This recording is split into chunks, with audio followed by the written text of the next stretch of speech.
عباد الأنبياء أما بعد فأعوذ بالله من الشيطان الرجيم بسم الله الرحمن الرحيم واصبر على ما أصابك إن ذلك من عزم الأمور ولا تصعر خدك للناس ولا تمش في الأرض مرحا إن الله لا يحب كل مختال فخور قال النبي صلى الله عليه وسلم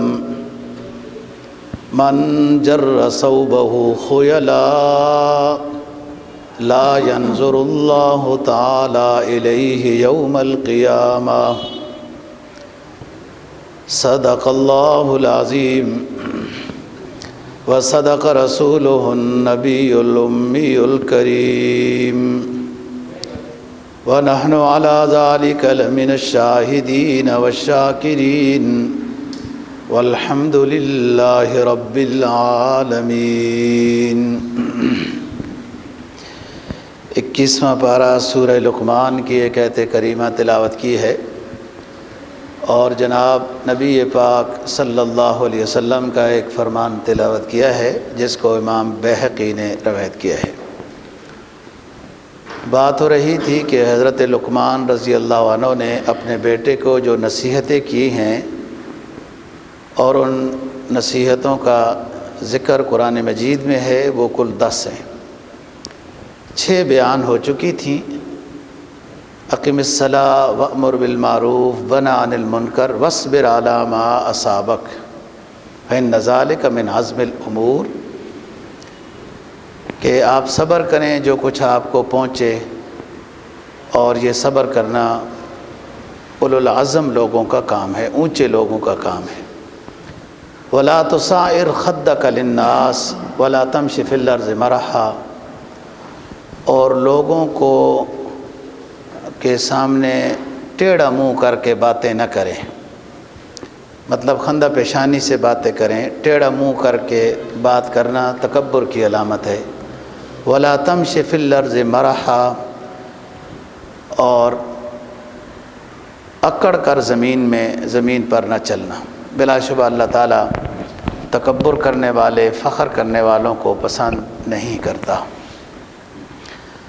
جناب نبی پاک صلی اللہ علیہ وسلم کے فرمان کا مفہوم یہ ہے، آپ نے فرمایا کہ جو شخص لباس کو لٹکا کر متکبرانہ انداز میں چلتا ہے تو ایسے شخص کے ساتھ اللہ تعالیٰ قیامت کے دن ہم کلام بھی نہیں ہوگا اور رحمت کی نظر سے دیکھے گا بھی نہیں۔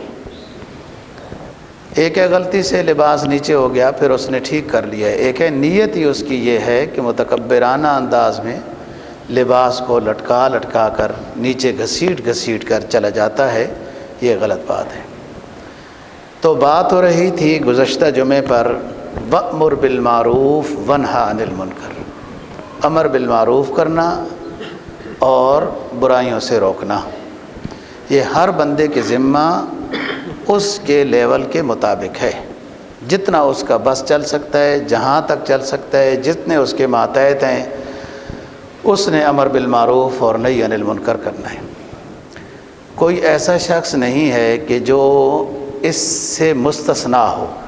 ہاں یہ ہو سکتا ہے کہ ایک شخص کے ذمہ زیادہ یہ کام ہے اور ایک کے ذمہ یہ کام کم ہے، لیکن ایسا نہیں کہ کوئی شخص ایسا بھی ہے کہ اس کے ذمہ امر بالمعروف اور نہی عن المنکر نہیں ہے۔ کم از کم اس کا اپنا نفس تو ہے، اپنا وجود تو ہے جس کو اچھائیوں کی طرف لگانا ہے، برائیوں سے روکنا ہے۔ یہ جو لوگوں کو امر بالمعروف اور نہی عن المنکر کرنا ہوتا ہے یہ بڑا مشکل کام ہے۔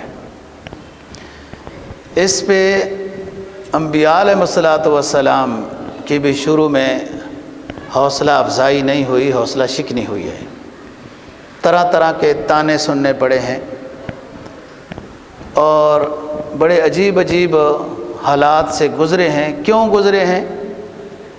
کہ یہ امر بالمعروف اور نہی عن المنکر کرتے ہیں، یہ اس سے باز آ جائیں تو ہم ان کو تکلیفیں نہیں دیں گے۔ آپ کے سامنے نبی پاک صلی اللہ علیہ وسلم کی سیرت ہے کہ 40 سال تک آپ نے امر بالمعروف نہی عن المنکر کا کام شروع نہیں کیا، دعوت و تبلیغ کا کام شروع نہیں کیا، تو 40 سال تک تو لوگ آپ صلی اللہ علیہ وسلم کو صادق اور امین کہتے تھے، لیکن جب آپ نے توحید اور رسالت کا کام شروع کیا تو یہی صادق اور امین کہنے والے ساحر اور مجنون کہنے لگ گئے۔ تو بات یہ ہے کہ امر بالمعروف اور نہی عن المنکر کے نتیجے میں ضرور بضرور تکلیفیں آتی ہیں۔ اس پر فرمایا لقمان نے کہ وَاصْبِرْ عَلَىٰ مَا أَصَابَكَ إِنَّ ذَلِكَ مِنْ عَزْمِ الْأُمُورِ، جو کچھ تبلیغ کرنے کے نتیجے میں تجھے باتیں سننی پڑیں یا ایذا کوئی آ جائے اس کو سہنا پڑے تو ان ذالک من عزم الامور، اس پر صبر کرنا ہے، اور صبر یہ اولو العزم لوگوں کا کام ہے۔ صبر کرنا مشکل ہے۔ صبر، یہ لفظ صبر برداشت کے معنی ہے نا اس کو اردو میں، ویسے عربی لغت میں صبر ایلوے کو کہتے ہیں، تنبے کو، وہ جو انتہائی کڑوا ہوتا ہے، اور بہت ساری کڑوی دوائیں اس تنبے اور ایلوے کی بنتی ہیں۔ عربی زبان میں لفظ صبر ایلوے کے لیے، تنبے کے لیے بولا جاتا ہے کہ وہ بہت کڑوا ہوتا ہے۔ وہ کہتے ہیں شوگر کا مریض اگر وہ کاٹ کر نا وہ ایلوے اس کے اوپر کھڑا ہو جائے تو اس کی زبان میں جب کڑوا پن آ جائے گا تو شوگر ختم ہو جائے گا، اتنا کڑوا ہوتا ہے، اور صحراؤں میں ہوتا ہے، جیسے پھوٹوہار کا علاقہ ہے تو عرب تو خود ہی سارا صحرا ہے۔ حدیث میں آتا ہے نا کہ الغضب یفسد الایمان کما یفسد الصبر العسل، کہ غصہ ایمان کو خراب کر دیتا ہے جیسے ایلوا شہد کو خراب کر دیتا ہے۔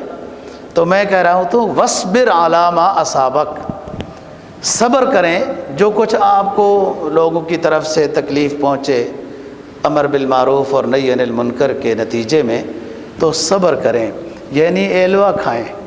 ایلوا کھانا جتنا مشکل ہے اس طریقے سے صبر کرنا بھی مشکل ہوتا ہے۔ ان ذالک من عزم الامور، یہ اونچی بات ہے۔ زندگی ساری کی ساری کا وظیفہ صبر ہے، عبادت کے لحاظ سے ہو، تکلیف برداشت کرنے کے لحاظ سے ہو، گناہ چھوڑنے کے لحاظ سے ہو، ماحول معاشرے میں رہن سہن کے لحاظ سے ہو، سب زندگی کا نتیجہ صبر ہے، اور اس میں فائدہ ہے اور اجر ہے۔ قرآن مجید، یہ تو تبلیغ کے لحاظ سے آپ کے اوپر تکلیفیں آتی ہیں تو صبر ہے، اس کے علاوہ بھی تکلیفیں آ سکتی ہیں تو بھی صبر ہے۔ جیسے غم کی خبر آ گئی، کوئی موت آ گئی گھر میں، تو بھی اس کے اوپر حکم صبر کا ہی ہے۔ قرآن مجید میں سورہ حامیم سجدہ میں جو بیان کیا ہے کہ فرمایا ادفع باللتی ہی احسن فاذا الذی بینک وبینہ عداوۃ کأنہ ولی حمیم، جو آپ کے ساتھ معاملہ اچھا نہیں کرتا آپ اس کے ساتھ اچھے معاملے سے پیش آئیں، آتے رہیں، بس آتے رہیں، اچھے معاملے سے پیش آتے رہیں۔ ایک ٹائم ایسا آئے گا کہ وہ آپ کا دوست بن جائے گا، اس کو خود ہدایت ہو جائے گی، اس کو اپنا نفس لوامہ ملامت کرے گا کہ کب تک اس کو تم تکلیفیں دیتا رہے گا، ادھر سے تو آپ کو دعا ملتی ہے اور ہدیہ ملتا ہے۔ اگلا نتیجہ قرآن مجید نے نکالا ہے وما یلقاها الا الذین صبروا وما یلقاها الا ذو حظ عظیم، صبر پر عمل کرنے والے عام انسان نہیں ہوتے۔ ما یلقاها الا الذین صبروا وما یلقاها الا ذو حظ عظیم، بڑے نصیبے والوں کو صبر کرنا نصیب ہوتا ہے۔ صبر مشکل کام ہے، انسان کا ماحول، اس کا نفس، اس کی خون کی حدت انسان کو غصے پر مجبور کرتی ہے کہ میں تو اتنے اچھے کام کرتا ہوں اور ادھر سے لوگ یوں کہتے ہیں۔ یہی تو بات ہے، وَاصْبِرْ عَلَىٰ مَا أَصَابَكَ إِنَّ ذَلِكَ مِنْ عَزْمِ الْأُمُورِ۔ علماء نے لکھا ہے جب انسان گناہوں سے بچتا ہے تو بھی صبر ہی کرتا ہے، صبر سے بچتا ہے، وہ صبر عن المعصیہ ہے۔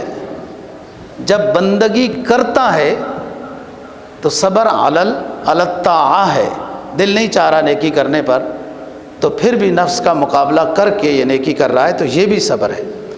اور ایک صبر علی المصائب ہے، پریشانیوں پر صبر، اس پر بھی اجر ہے۔ گناہوں سے بچنے پر صبر، اس پر بھی اجر ہے۔ طاعت بندگی لانے پر صبر، اس پر بھی اجر ہے۔ کہ دیکھو نا، اب حکم تو یہ ہے کہ جب اذان ہو جائے تو مسجد کی طرف دوڑیں، جمعے کی اذان ہو جائے۔ اب بہت سارے لوگ ہیں جو جمعہ پڑھتے ہیں، اب ان کی کشمکش، دل مجھ کو، میں دل کو پریشان کیے جا رہا ہوں، شوق ضبط شوق میں دن رات کشمکش، میں دل مجھے پریشان کیے جا رہا ہے۔ اس کو بہت ہے ٹائم یار، 1 گھنٹہ تو بیان ہوتا ہے، چلے جائیں گے۔ اور یہ نفس ہے، اور یہ بندگی سے، نیکی سے روکنے کے اوپر وہ درس دے رہا ہے۔ ہر چیز، گناہوں سے بچنے پر صبر، بندگی لانے پر صبر، اور کوئی مصیبت آ جائے تو صبر۔ صبر کا مطلب کیا ہے؟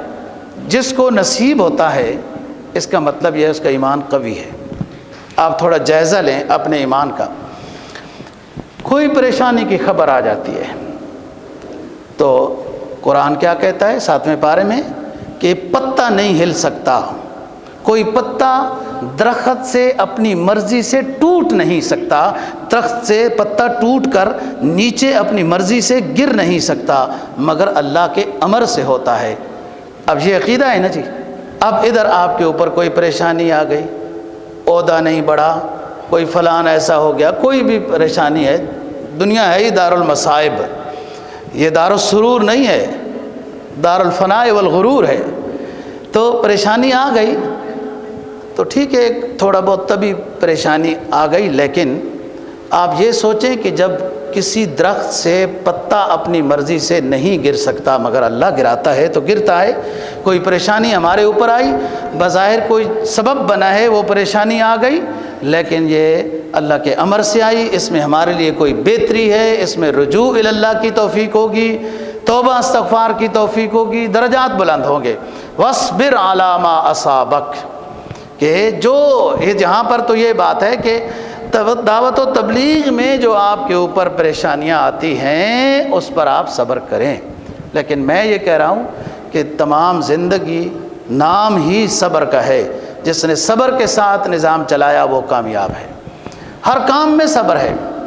اور ایک بزرگ نے تو یہ لکھا ہے کہ الصبر علی 4 شعب، صبر کی 4 قسمیں ہیں، علی الشوق والشفق والزہاد والترقب، شوق، ڈر، زہد، ترک اور انتظار۔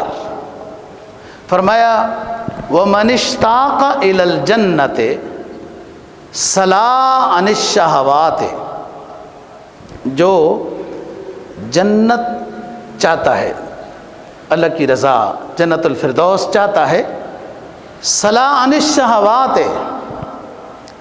تو اپنے آپ کو پھر شہوات نفسانی سے بچا لے۔ وَمَنِ اشْفَقَ مِنَ النَّارِ رَجَعَ عَنِ الْمُحَرَّمَاتِ، اور جو ڈرتا ہے جہنم سے اسے چاہیے کہ حرام کاموں سے اپنے آپ کو بچا لے۔ وَمَنْ زَاہَدَ عَنِ الدُّنْيَا زَاہَدَ عَنِ الدُّنْيَا تَہَاوَنَ بِالْمُصِیبَاتِ، جو موضوع ہے ہمارا، جو شخص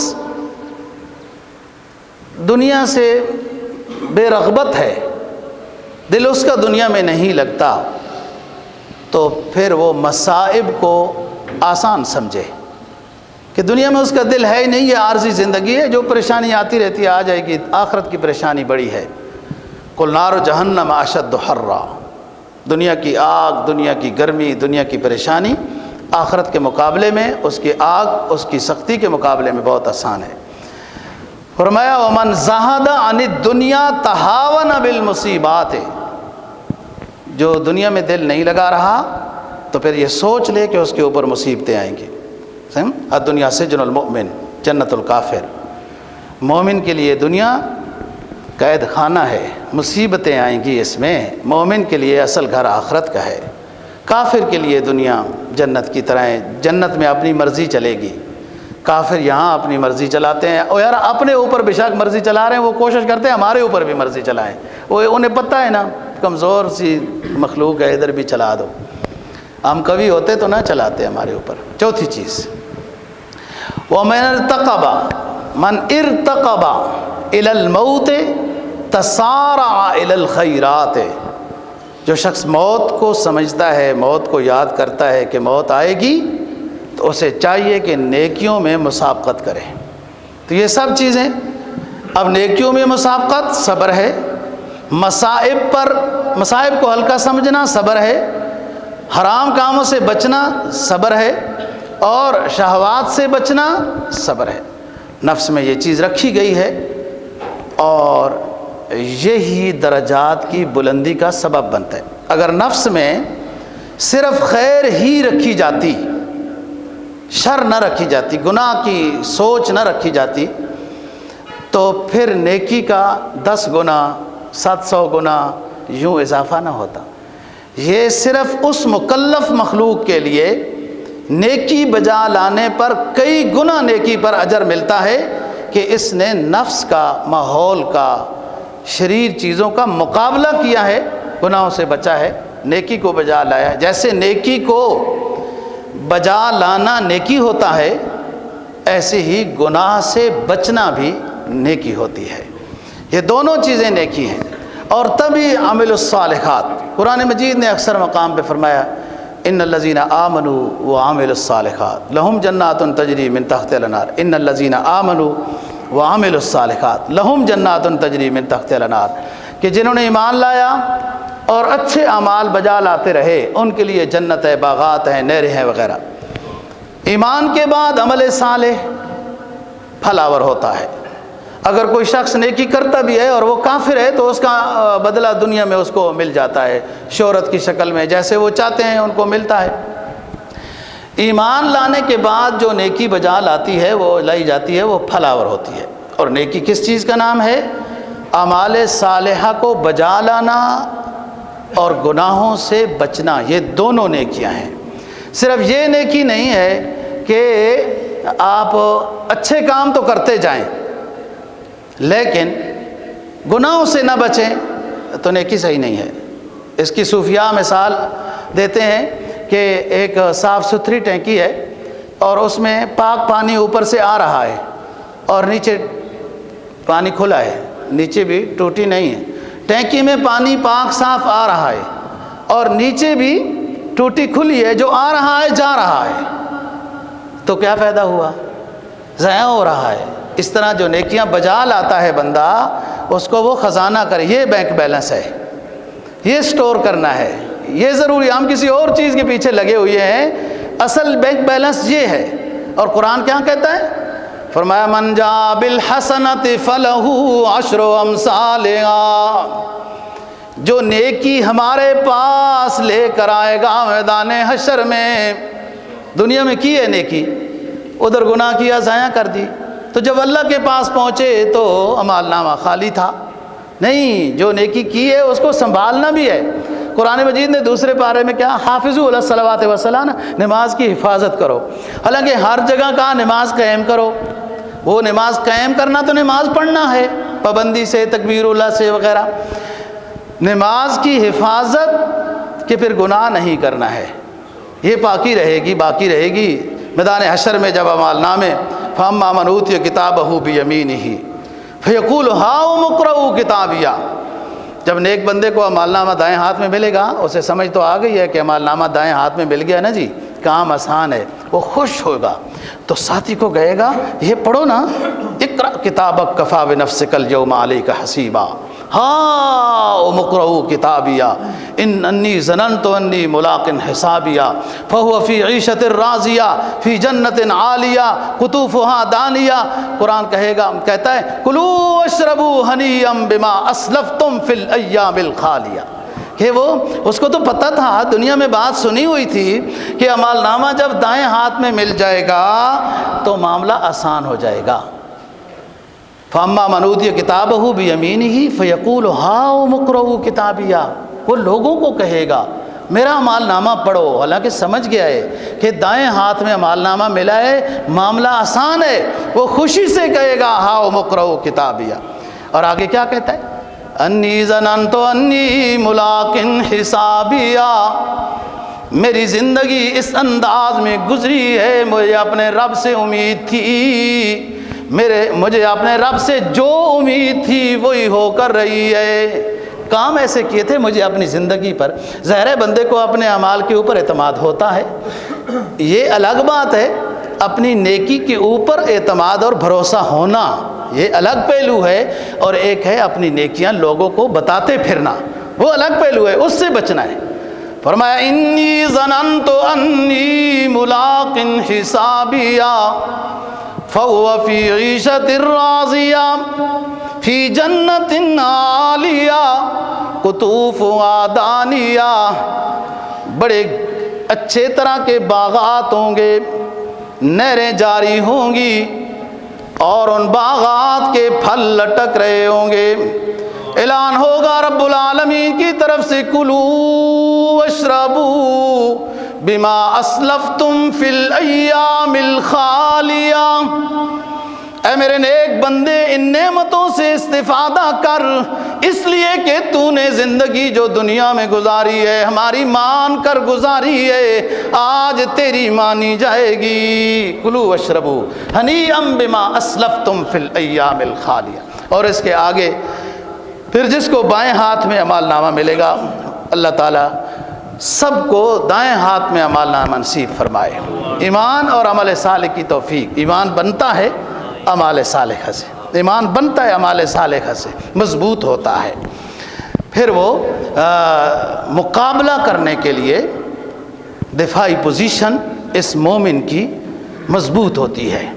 جیسے ظاہری طور پر فوجی نظام، جیسے ابھی آپ نے 23 مارچ میں دیکھا کہ فوجی دکھاتے ہیں، وہ اس لیے دکھاتے ہیں، یہ دکھانا بھی ثواب ہے کہ کفر سمجھے کہ ہمارے پاس بھی کچھ ہے، اور اسی کو قرآن نے کہا وَأَعِدُّوا لَهُم مَّا اسْتَطَعْتُم مِّن قُوَّةٍ، کہ جتنی تمہاری طاقت ہے اتنا اسلحہ دکھاؤ۔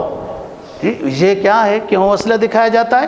کہ ظاہری طور پر جو یہود و ہنود ہیں ان کے مقابلے کے لیے یہ دفاعی پوزیشن ہے ہماری، اور ایک دفاعی پوزیشن ایمان والے کی نہ نظر آنے والی ہے، وہ دفاع ہے ایمان کو مضبوط کرنا عمل صالح سے۔ اب ایمان مضبوط کیسے ہوتا ہے؟ جب عمل صالح یہ بجا لاتا رہے گا ایمان مضبوط ہوتا رہے گا، ایمان مضبوط ہوتا رہے گا۔ اب اس کے سامنے کوئی گندی بات ہوتی ہے، یہ ایمان مقابلے کے لیے تیار ہوگا۔ کوئی گانا بجاتا ہے، یہ ایمان اس کے لیے مقابلہ کرے گا۔ کوئی اور ایسی، کوئی لوگ غیبت کرنے لگ جاتے ہیں کچھ، یہ ان کو منع کرے گا ایسا نہ کرو۔ کوئی بھی جب منکر اس کے سامنے ہوگا، اس کی دفاعی پوزیشن اتنی مضبوط ہے، یہ ضرور بضرور روکے گا، بھلے ایک ہے وہ، بھلے ایک ہے وہ، اس کے اندر ایسی طاقت اور پاور آئے گی۔ یہ پاور اس کی عمل صالح سے ہے، جو ایمان کے اوپر اس کے عمل صالحہ آئے وہ پھل آور ہوتے ہیں، اور اس کے اندر غیرت ایمانی آتی ہے، غیرت ایمانی۔ یہی چیز ہے کہ جو منکر کو دیکھ کر یا روکنا ہے، یا منہ سے کہنا ہے، یا دل میں برا سمجھنا ہے، لیکن دوسری سائیڈ میں کہ گفتگو کا انداز ایک اچھا انداز ہونا چاہیے۔ یہ دونوں امتحان ہیں، سختی بھی ہے کہ منکر کے خلاف سختی ہے، لیکن آپ کے الفاظ کا چناؤ بہت تہذیب والا ہونا چاہیے۔ وَاصْبِرْ عَلَىٰ مَا أَصَابَكَ إِنَّ ذَلِكَ مِنْ عَزْمِ الْأُمُورِ۔ تو بات یہ ہے کہ جب کسی کو آپ سمجھائیں گے ضرور وہ ناراض ہوگا، تو پھر اس پر صبر کرنا ہے، اور صبر ہی زندگی کا وظیفہ ہے، اور یہاں صبر پر اجر بھی ہے۔ اگلی بات فرمائی ولا تصائر خدک للناس ولا تمشی فی الارض مرحا ان اللہ لا يحب كل مختال فخور. 7ویں نصیحت ہے ولا تصائر خدک للناس. لقمان رضی اللہ عنہ اپنے بیٹے کو کر رہے ہیں کہ لوگوں کے ساتھ جب آپ بات کریں تو گردن ٹیڑھی کر کے بات نہ کریں. آپ بھی انسان ہیں، وہ بھی انسان ہیں. اللہ نے فرق کا واللہ فضل بعضکم علی بعض فی الرزق. کوئی رزق میں اونچا ہے، کوئی نیچا ہے، امتی ہونے میں برابر ہے. وہ بھی مسلمان ہے، آپ بھی مسلمان ہیں، بھلے وہ انسان ہے تب بھی اس کے ساتھ متکبرانہ، یعنی مسلمان نہیں ہے کافر ہے، تب بھی متکبرانہ انداز میں اس کے ساتھ عام حالات میں بات کرنے کی اجازت نہیں ہے. ولا تصائر خدک للناس. اے بچے، لوگوں کے ساتھ بات کرنے وقت گردن کو ٹیڑھی کر کے بات نہ کرنا، یہ تکبر ہے اور اللہ تعالیٰ کو پسند نہیں ہے. انسان کو اپنی کوالٹی، اپنی حیثیت دیکھنی چاہیے. یہ عارضی طور پر افسری ہے، یہ ریٹائرمنٹ بھی ہو جائے گی، پھر کبھی کوئی نہیں لے سکتا. وہ لوگ کہتے ہیں نا سابق صدر ہیں، سابق جج، سابق فلان. یہ سابق اتنا اعلیٰ عہدہ ہے کہ کبھی ختم ہی نہیں ہو سکتا. یہ عہدہ دنیا کا عارضی ہے. ہاں، آپ کے بس میں کچھ ہے، اس عہدے میں آپ کے ہاتھ پاؤں باندھے ہوئے نہیں ہیں تو کسی کی کوئی خدمت اور مدد کر سکتے ہیں تو وہ کریں، وہ دعائیں ملیں گی. ایک بزرگ کا مشہور مقولہ ہے کہ غلام خریدنے سے غلام زیادہ نہیں ہوتے.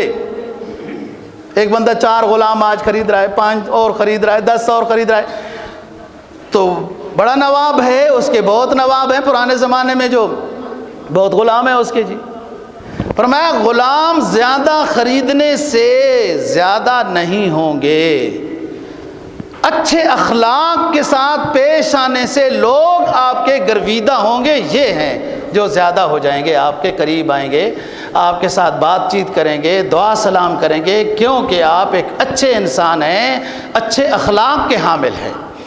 تو زیادہ وہ جو ہے وہ تو مجبوراً غلام ہیں، لیکن آپ کے اخلاق حسنہ سے جو آپ کا دوست بنا ہے وہ آپ کا اچھا دوست ہے. اور یہ اس شعبے میں کثرت کرنی چاہیے.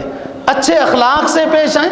اگر مالی لحاظ سے، جانی لحاظ سے آپ خدمت نہیں کر سکتے تو اچھے اخلاق پر تو پیسہ خرچ نہیں ہوتا، یہ بھی ثواب ہے. فرمایا کہ جو شخص کسی دوسرے بندے کو اچھے اخلاق سے ملتا ہے تو صدقے کا ثواب ملتا ہے، اور اگر مصافحہ کر لے تو ہاتھوں کے گناہ معاف ہو جاتے ہیں. تو پھر کیا کرو گے؟ کرونا لگ جائے گا، ہاتھوں سے ملے گا. پتہ نہیں یہ کرونا ہماری جان کب چھوڑے گا، یا ہم نے چھوڑنی ہے یا اس نے چھوڑنی ہے. یہ کہانی تو ہمارے پاس اس کمبل کی بن چکی ہے. وہ جو ایک سردی کے موسم میں ایک بندے کو کالی سی چیز نظر آئی اور اس کو سردی لگی ہوئی تھی، دوڑتا ہوا گیا اور اس کمبل کو اوڑھ لیا. وہ نفس الامر میں ریچھ، کالا ریچھ سردی سے ٹھٹرا ہوا تھا. جب اس نے اس کو پکڑا اور اوڑھا تو چیخنے لگ گیا کہ اس نے کاٹنا شروع کر دیا. تو لوگ کہیں بے وقوف چیختا کیوں ہے، کمبل کو چھوڑ دو، پھینک دو. وہ کہتا ہے کمبل تو میں چھوڑتا ہوں، کمبل مجھے نہیں چھوڑتا. یہ ہم نے پتہ نہیں کوئی ایسی چیز اختیار کی ہے کہ ہم اب اس کو چھوڑنا بھی چاہتے ہیں تو یہ چھٹتی ہی نہیں ہے. واللہ عالم یہ کیسے چھٹی کی بات یہ ہے دوستو، ہم کمزور ہیں، ہماری ایمان کی کوالٹی کمزور ہے. ایمان اونچا ہونا چاہیے. ایک دریا سے پار ہوتا ہے ایک اللہ والا، بھول گیا، بس وہ کچھ تیرتا ہوا پہنچ گیا. آگے دیکھا دریا کی مصیبت سے جان چھوٹی تو آگے دیکھا کہ شیر آ رہا ہے اور اس نے بھی آواز لگائی خوشی سے کہ بڑا تر و تازہ قسم کا گوشت مل گیا، نہایا دھویا ہوا. اس نے کہا سنو شیر، لا الہ الا اللہ محمد الرسول اللہ، میں اللہ کی وحدانیت پر ایمان رکھتا ہوں، نبی آخر الزمان کا غلام ہوں، میں تیری غذا نہیں ہوں. شیر رک گیا، اس نے اپنے چیخنے کا انداز بدل دیا اور پھر اس اللہ والے کو اس شیر نے راستہ دکھایا کہ وہ ادھر گاؤں ہے، اس طرف آپ قریب چلے جاؤ۔ اور ابو الحسن خرقانی جو محمود غزنوی رحمہ اللہ تعالی، جو اس خطے کا مسلمانوں کا قابل فخر بادشاہ گزرا ہے، سلطان محمود غزنوی کے پیر ہیں شیخ ابو الحسن خرقانی، لکڑیاں لینے جاتے ہیں چلانے کے لیے، اور واپسی میں لکڑیاں اٹھانے کے لیے شیر خود حاضر ہو جاتا تھا، گٹھڑی باندھ کر شیر کے اوپر لاد کر لاتے تھے۔ تو بات کر رہا ہوں کہ کثرت غلام خریدنے سے غلام نہیں بنتے، اچھے اخلاق سے جب انسان اللہ والا بنے، یہ تمام کائنات اس کی خادم ہوتی ہے، اور جب یہ اللہ والا نہ ہونا تو جس نفس کو یہ سنوار رہا ہے یہ بھی اس کا نہیں ہے۔ یاد رکھو بات، یہ اگر شخص اللہ کے رسول کی تابعداری میں ہے، پوری کائنات اس کی خادم، بیوی بچے اس کے خادم، سب کچھ اس کا خادم، یہ نفس بھی اس کا خادم، اس کے حق میں گواہی دے گا۔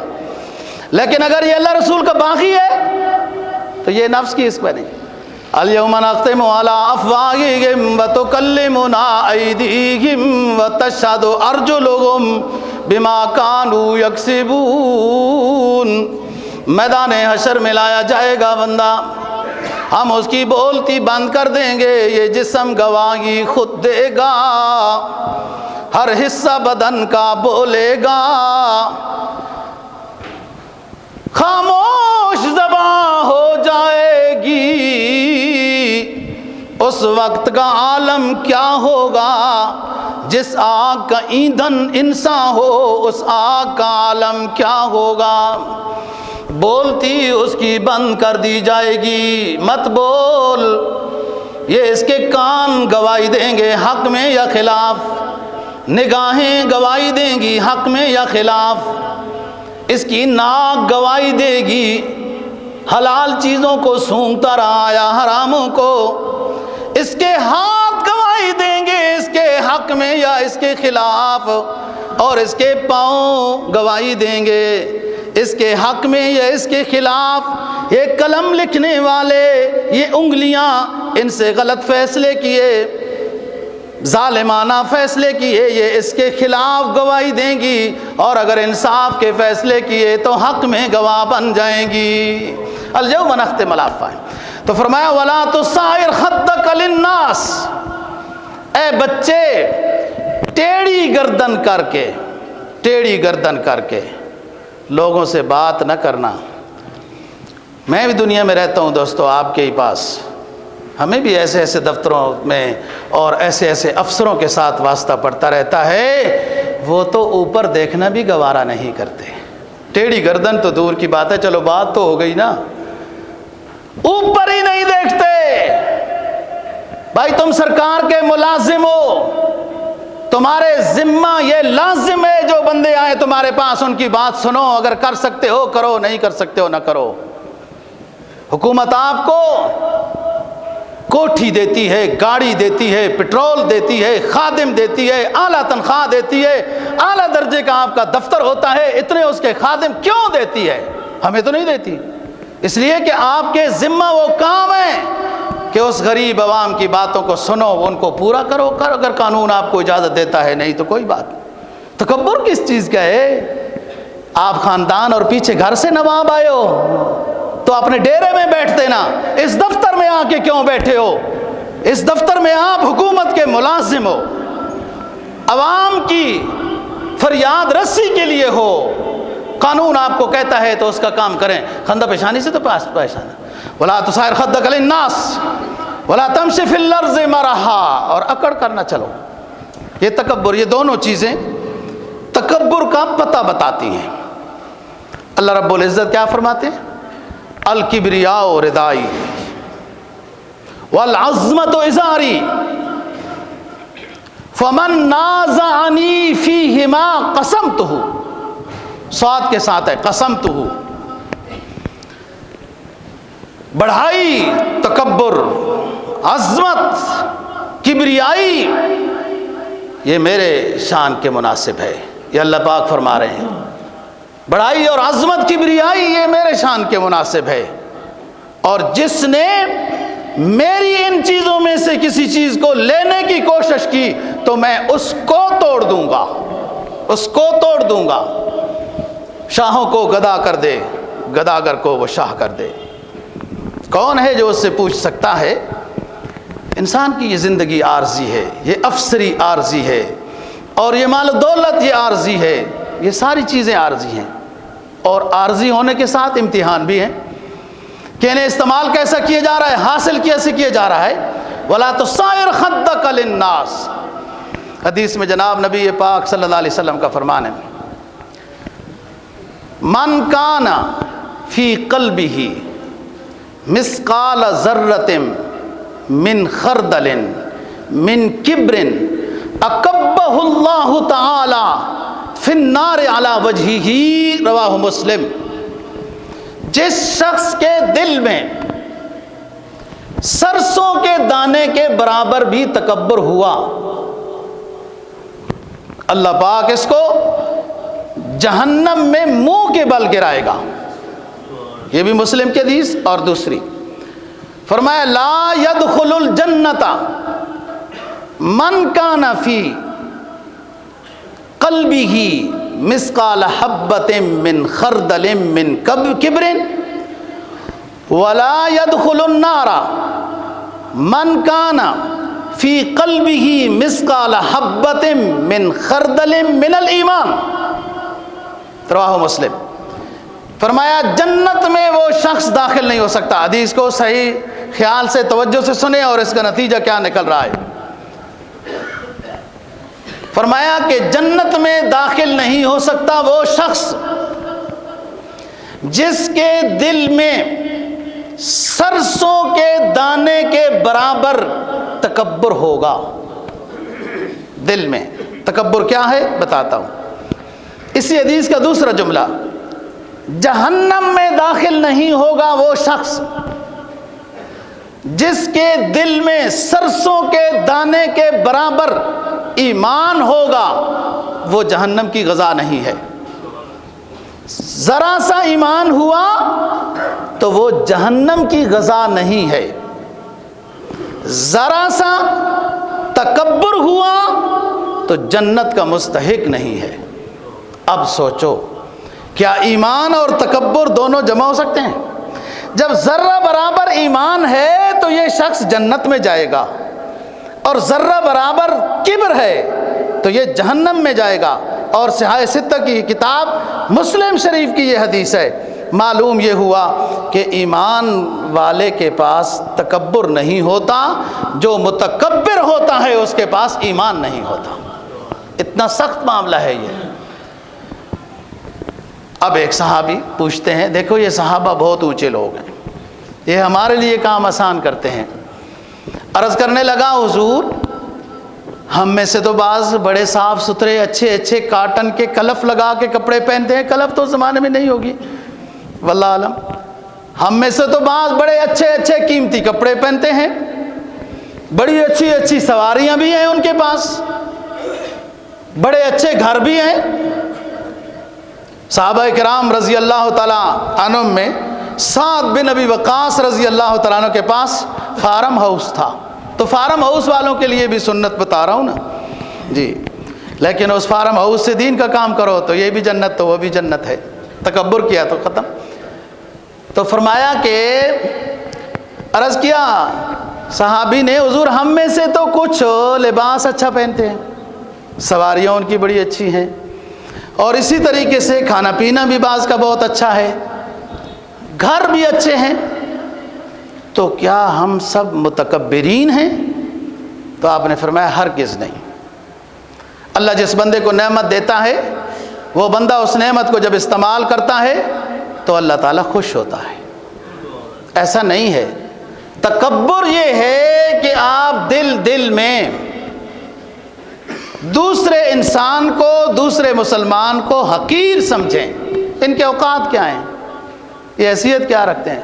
ہمیں بھی مشرف صاحب کہہ دیتا ہے 2% ان کے اوقات کیا ہیں، اپنے اوقات اب گن رہا ہے جی۔ بات یہ کسی کو حقیر نہیں سمجھنا چاہیے.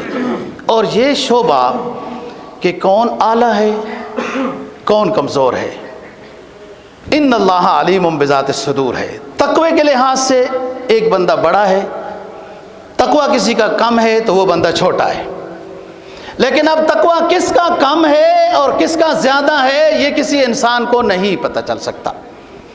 جناب نبی پاک صلی اللہ علیہ وسلم کا فرمان ہے التقوی ہا ہونا، التقوی ہا ہونا، دل کی طرف اشارہ کیا کہ تقوی نام دل کا ہے. کون کتنا ڈرتا ہے، کس حالت میں ہے، کس رنگ میں ہے، کس انداز میں وہ.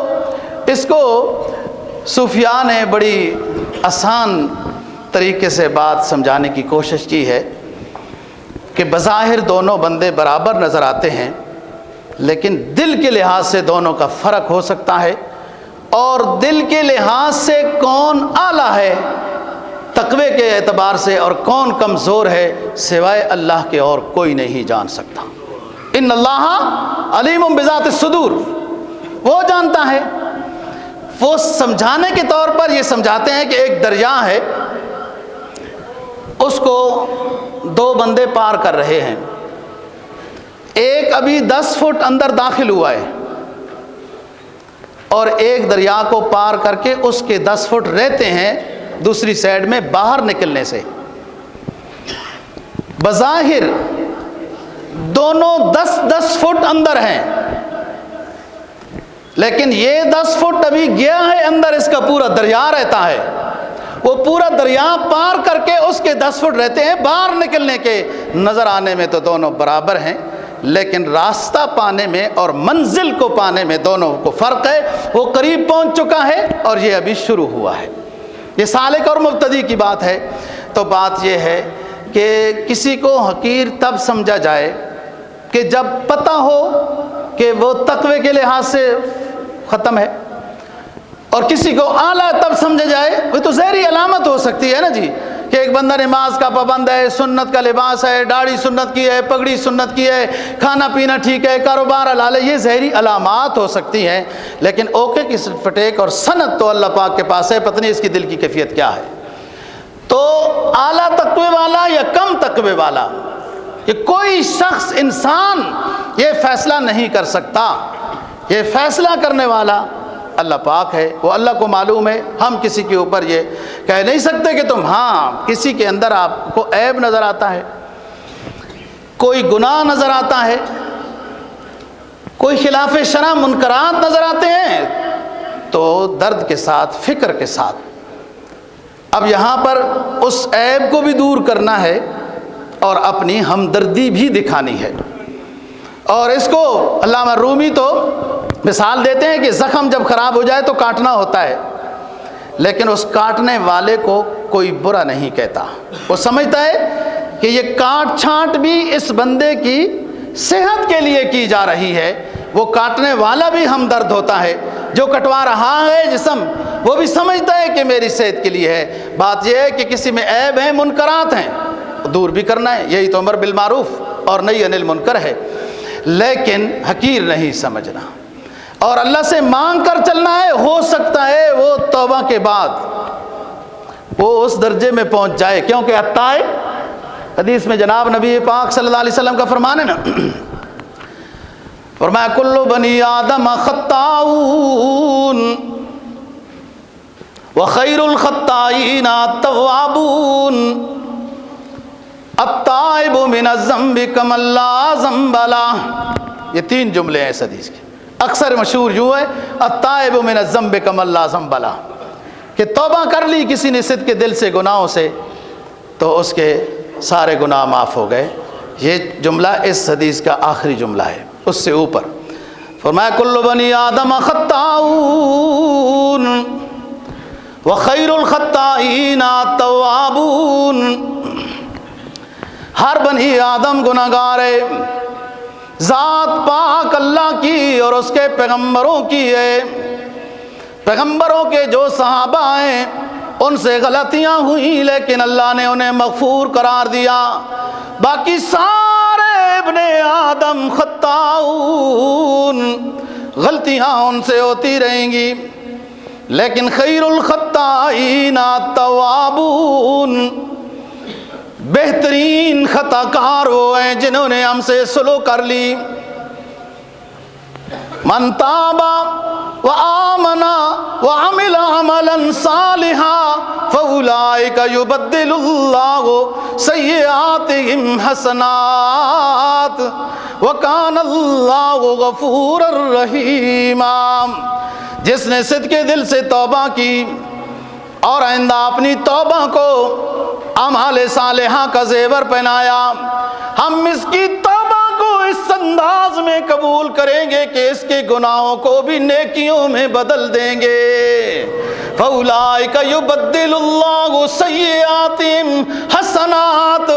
اس توبہ کرنے والے سے رب العالمین اتنا راضی ہوا، اتنا راضی ہوا، اتنا راضی ہوا کہ اس کی سابقہ غلطیوں سے کو بھی نیکیوں میں بدل دیا، اس لیے کہ اس کی شان یہ ہے وَكَانَ اللَّهُ غَفُورًا رَحِيمًا. اسے آزماؤ تو صحیح، اپنے آنسو ندامت کے بہاؤ تو صحیح، اس کی رحمت تو ہر وقت مائل بکرم ہے. تو خیر الخطائین التوابون. تو کسی کو گناہگار کو حقیر نہیں سمجھنا، وہ اس انداز میں توبہ کر لے دوستو، اس انداز میں توبہ کر لے کہ وہ ہم جو اپنے آپ کو بڑا نیک سمجھ رہے تھے، ہو سکتا ہے وہ منزل جلدی پا جائے. اتنے صدق کے دل سے اس نے توبہ کی اور پکی توبہ کی. اصل تو پکی توبہ ہے نا، وہ توبہ نہ ہو جام میری توبہ شکن، توبہ میری جام شکن، سامنے میرے پڑے ہیں ٹوٹے ہوئے پیمانوں کے ڈھیر. شراب پی پھر توبہ کر لی، پیالہ توڑ دیا شراب کا، اور پھر دل چاہا تو توبہ توڑ دی، پیالہ پی لیا. ایسا نہیں، یہ خطرناک گناہ ہے. 15ویں شعبان آ رہی غالباً پیر کے آج 11 ہے، 11 12 13 14 جمعہ ہفتہ اتوار پیر اور منگل کے درمیانی شب. بڑے جناب آج کل تحقیقیں ہر طرف سے زور و شور ہو رہا ہے. کوئی کہتے ہیں بالکل ثبوت نہیں ہے، کوئی کہتے ہیں کہ اتنے نفل، اتنی رکعتیں، اتنا قل واللہ، اتنا فلان. یہ دونوں کوئی ادھر چلے گئے کوئی ادھر چلے گئے، یہ افراط اور تفرید کا شکار ہوئے ہیں. روایات ضعیف ہیں. وہ ضعیف کا یہ مطلب نہیں ہوتا کہ متروک العمل ہیں. خبر واحد ایک بندہ جو بیان کرتا ہے اس کا یہ مطلب نہیں ہوتا کہ وہ چھوڑ دو اس کو. یہ نا محدثین کی آپس کی اصطلاحیں ہیں. میں آپ کو ایک چھوٹی سی مثال دیتا ہوں. بخاری شریف کی پہلی حدیث انما الاعمال بالنیات، بخاری شریف آپ دیکھیں ہر جگہ موجود ہے. پہلی حدیث ہے انما الاعمال بالنیات، عمل کا دار و مدار نیت سے ہے. اس کے راوی صرف اور صرف حضرت عمر فاروق رضی اللہ تعالیٰ عنہ ہے. کیا ایک راوی ہے اس حدیث کا؟ 1,24,000 صحابہ کرام رضی اللہ تعالیٰ عنہ میں سے صرف اس حدیث کا راوی ایک صحابی ہے حضرت عمر فاروق. کیا اس حدیث کو آپ چھوڑ دیں گے؟ پھر یہ حدیث غریب، حسن، خبر واحد، یہ حدیث کی اصطلاح ہے. فی الجملہ 15ویں شعبان کی فضیلت ثابت ہے، اور کوئی شخص عبادت کرنا چاہے تو اس میں کوئی پابندی نہیں ہے اتنے نفل اور جو. لیکن یاد رکھو، مشرک، متکبر، شرابی، بدکار اور والدین کا نافرمان، قطع تعلقی کرنے والا، سود خور، یہ گناہگار لوگ پہلے ان گناہوں کی توبہ کریں پکی، تو پھر یہ مبارک گھڑیوں کی عبادت بھی ان کے لیے فائدہ مند ہوگی. اللہ دین کی سمجھ اور عمل کی توفیق نصیب فرمائے. وآخر دعوانا الحمدللہ.